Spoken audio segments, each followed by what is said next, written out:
숨겨진 진실이 하나둘 드러나며 신데렐라 게임의 후반부는 갈수록 긴장감을 더해가고 있어요. 신 회장은 의식을 회복했지만 아직도 완전한 기억을 되찾지 못한 상태이고 최명진은 여전히 모든 것을 조작하려는 시도를 멈추지 않고 있죠. 도청기, 수첩, 유산, 그리고 유진이 실종 사건까지. 이제는 누구도 물러서지 않을 만큼 판도라의 상자가 활짝 열리기 직전이에요. 92화는 이 이야기의 전환점이 될 가능성이 커요. 90화에서는 드디어 신여진 회장이 의식을 되찾으면서 극의 흐름이 크게 바뀌었어요. 하지만 아직 기억이 온전히 돌아온 건 아니고요. 그녀가 기억해낸 유일한 이름은 바로 사라진 친딸 유진이었어요. 병실에 찾아온 구하나를 유진으로 착각한 신 회장은 그녀를 껴안으며 감정이 북받친 모습을 보였고 하나는 처음엔 당황했지만 결국 유진의 빈자리를 채워주기로 마음을 먹었어요. 그 사이 최명진은 신 회장이 유진 외의 사람은 제대로 인식하지 못한다는 걸 눈치채고 그 틈을 타 다시 주도권을 쥐려는 움직임을 보였어요. 겉으로는 기뻐하는 척 연기를 하지만 속으로는 불안함을 감추지 못하더라고요.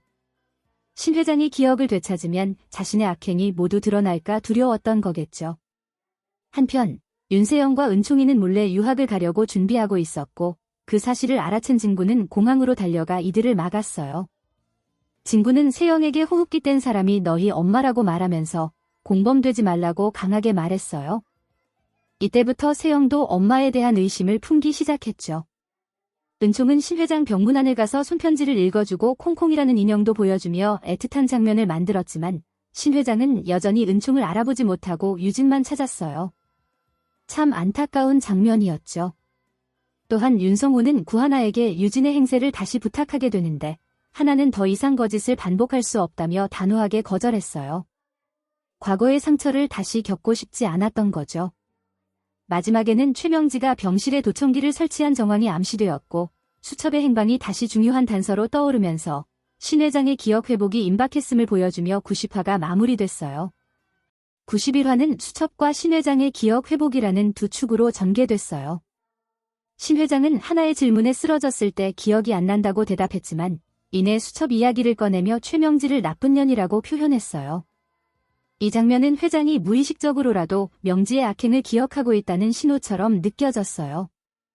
윤성호는 수첩이 사건의 핵심이라는 걸 직감하고 본격적으로 수첩의 행방을 추적하기 시작했어요. 하지만 이미 최명진은 수첩을 비밀 금고에 숨겨놓은 상태였고 수첩만 없으면 된다며 악랄한 본심을 드러냈죠. 더 심각한 건 최명지가 구하나와 신 회장이 다시는 만나지 못하게 하려고 조폭까지 사주했다는 점이에요. 다리를 부러뜨려서 한 달은 깁스하게 해라는 말은 정말 섬뜩했어요. 한편 은총이와의 교감을 통해 신 회장이 손자를 기억해내기 시작했고 구하나는 점점 신 회장의 기억을 되찾을 수 있을 거라는 희망을 갖게 됐어요. 반면 최명진은 더 초조해졌고요. 세영은 처음엔 진구가 엄마를 의심하는 말을 듣고 엄마를 모욕하지 말라며 자리를 떴지만 나중에 구하나의 말대로 핸드폰을 확인했더니 실제로 위치 추적 앱이 깔려 있었던 걸 보고 큰 충격을 받았어요. 그리고 결국 세영은 엄마에게 보육원 위치도 알고 있었던 거냐고 따져 물었고 최명진은 처음엔 부정하다가 결국 너 때문에 지금껏 숨겼다며 자백하게 됐어요. 이 자백은 사실상 모든 실종 사건과 악행의 실마리를 드러낸 결정적 장면이었고 최명진은 벼랑 끝으로 몰려가고 있다는 걸 실감하게 됐어요. 이때 하나는 조폭에게 쫓기다 넘어지게 되는데 다행히 진구와 지창이 나타나 구해줘요. 이 장면은 구하나와 진구, 지창의 연대가 앞으로의 스토리에서도 중요한 힘이 될 거란 걸 보여주는 장면이기도 했어요. 92화에서는 신 회장이 점차 기억을 되찾기 시작하면서 지금까지 감춰졌던 최명지의 거짓말과 악행이 서서히 수면 위로 떠오르게 될 것 같아요. 아직은 모든 걸 기억하는 건 아니지만 주변 사람들과의 대화를 통해 기억의 퍼즐이 하나씩 맞춰지고 있는 상황이죠.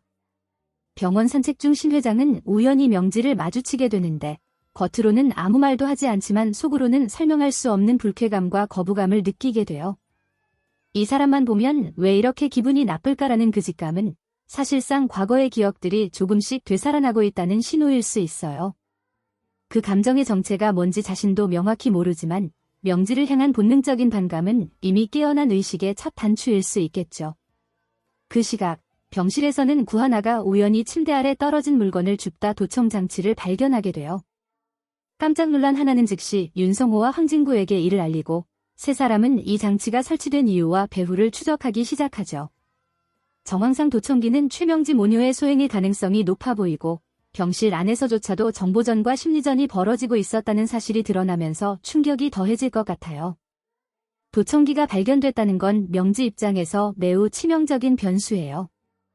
그동안 병실 내 대화를 감청하며 상황을 조율하려 했던 명지의 계획이 어그러질 수밖에 없거든요. 더구나 이 사실이 신 회장의 귀에 들어가게 된다면 지금까지의 신뢰는 한순간에 무너질 수밖에 없을 거예요. 또한 하나와 진구는 이 도청기를 역이용해서 명지가 숨겨놓은 수첩을 되찾을 수도 있을 것 같아요. 한편 명지와 세영은 신 회장 자택에서 조용히 대화를 나누는데요. 세영은 명지의 과거 악행들이 서서히 드러나면서 엄마가 무서웠을 수 있고 점점 지쳐가는 마음에서 엄마에게 하소연을 하면서 울음을 터뜨릴 거예요. 명지도 딸의 눈물에 감정이 흔들리고 잠시 함께 눈물을 흘릴지도 모르겠네요. 하지만 그 눈물은 후회나 반성의 눈물이라기보단 점점 무너져가는 계략과 가족 관계에 대한 두려움이 더 크지 않을까 싶어요. 밤이 되면 세영은 지석과 술자리를 함께 하게 돼요. 평소와는 달리 말수가 줄고 감정이 가라앉은 두 사람 사이에는 묘한 기류가 흐르겠죠. 세영은 지석에게 나 망하는 거 보고 싶지라고 묻지만 그건 사실상 본인도 이미 모든 게 무너지고 있다는 걸 인정하는 말일 거예요. 지석은 그런 세영에게 연민을 느끼지만 그 감정이 다시 그녀 편에 서게 하진 않을 거예요. 모든 진실이 밝혀지고 모든 죗값을 치룬 후에는 지석이 세영을 다시 받아들일 수는 있을 것 같아요. 또한 하나와 신 회장은 산책 중에 사고 장면을 떠올리게 되고 그 수첩에 다 써 있었다는 것을 기억해내죠. 이 말은 윤성호에게 큰 충격을 주고 본격적으로 수첩의 존재와 그 안에 담긴 진실이 드라마의 중심 키워드로 다시 부상하게 되는 순간이 될 것 같아요. 최명진은 이런 흐름을 감지하고 병원에 전화를 걸어 신 회장이 퇴원한다고 하던데 기억 되찾은 거냐고 묻는 장면이 나올 수도 있어요. 속내는 뻔하죠.